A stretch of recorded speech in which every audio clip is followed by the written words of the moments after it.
Next up we have Margaret Hasse. Margaret Hasse is proud to have a poem in the sidewalks of St. Paul and in the syndicated newspaper column called American Life and Poetry, sponsored in part by the Poetry Foundation. In 2013, Noden Press released Earth's Appetite, Hasse's fourth collection of poems. She's lived on Lincoln Avenue in St. Paul for 26 years and works as a freelance consultant to many arts and community organizations. Please welcome Margaret.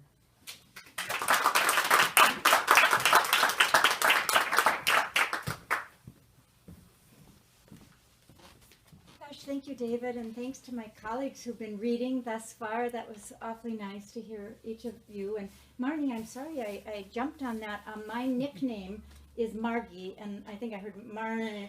I mean, not that you're not very distinct, David. I think I wasn't listening very carefully, and so I jumped the gun. But we're sharing.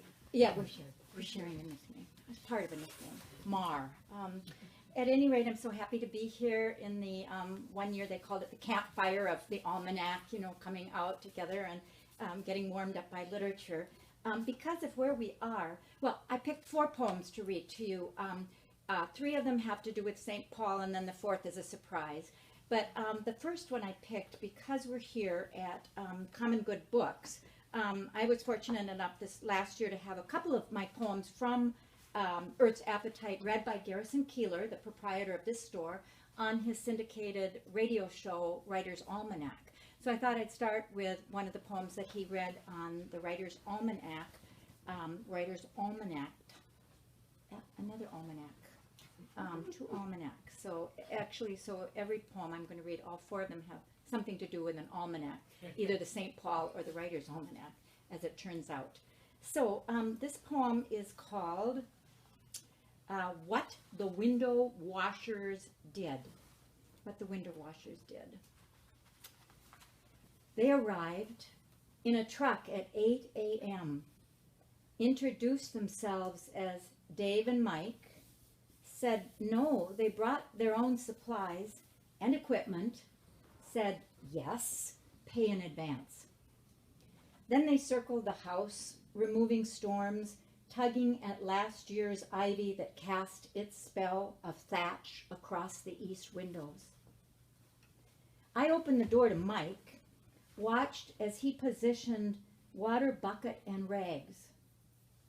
Through grimed glass latticed with cobwebs, Dave appeared on the outdoors side, as if starting a fight. Both lifted their Windex bottles at the same time and seemed to squirt each other in the face. The men are silent as mimes in a mirror, with these big hands tracing one another, rubbing the surfaces of all the panes until the glass squeaked and disappeared. The sun, free to fly in, flung a carpet of light on the floor.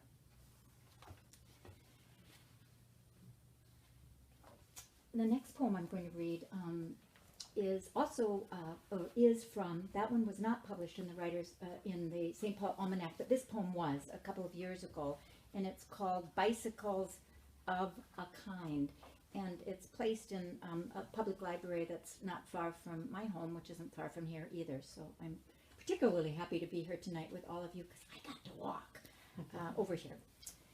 Bicycles of a Kind. Outside the public library, a rusty black bike shares a lock with another worn bike, stowed in the metal rack. Both nose their front wheels into the stanchion like dairy cows. They lean together in shared solidarity with all things closely paired. Barrett and Browning on a book lover's list. The words empty and nest, come and go. A man and a woman, long married mates, who slow walk the block in uneven gaits. Kissed lips, 2 by 2 toward an ark's hold. Autumn and leaves in their wedding of gold. All things paired, and it's written in couplets just to kind of continue that idea. The next poem I want to read, although I have this little sticker on me to remind myself not only to thank you all for coming out tonight, and David for organizing this, and actually for saying we're 14, not 13. You know, some people are a little superstitious about that. I remember the first time it was in a hotel, a high-rise hotel, and they actually did skip floor 13. So maybe you just skip that reading or something like that. But we really are 14, right? Oh no, 13 tonight. was my sister's. Oh, really? Great.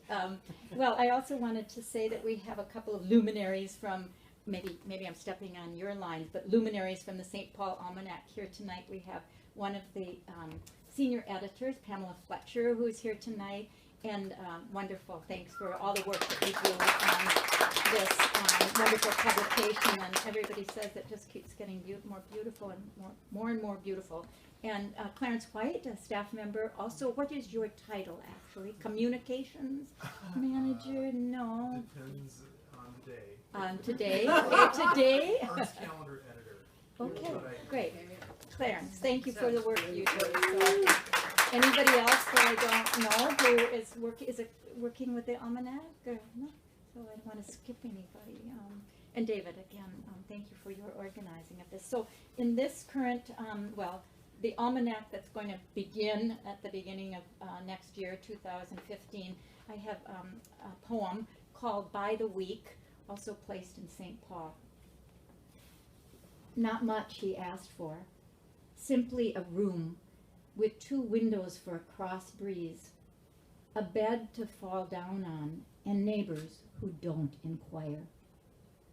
He is the bridegroom of restlessness, he who can stay only a month in a rented room furnished, 1 job, 1 city, 1 friend. 1 star will grace him in the 1 window of 1 large rooming house, where the smell of ancient oil makes his room a cage, where people exist as angry voices through the walls. I did worry a little bit about that poem because it says 365 ways to say I love it here. And that's a particular poem that is about somebody who doesn't necessarily love it here. But I think we have to remember all our residents at this time, including transient ones, as this person was. And then my last poem that I'm going to read, I'm skipping to a very new place. I call 2 places home. One of them is St. Paul. I've lived here 28 years. And the other is my home of origin out in South Dakota. And so this is placed there. So that's my, my 4th and final poem for you tonight. This is called Truant. Our high school principal wagged his finger over 2 manila folders lying on his desk, labeled with our names, my boyfriend and me, called to his office for skipping school. The day before, we ditched Latin and world history to chase shadows of clouds on a motorcycle.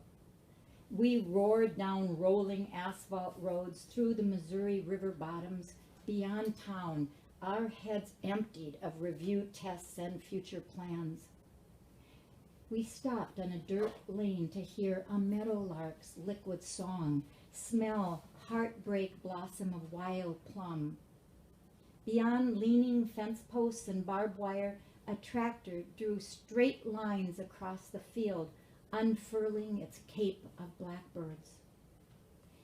Now, 40 years after that geography lesson in spring, I remember the principal's words, how right he was in saying, this will be part of your permanent record.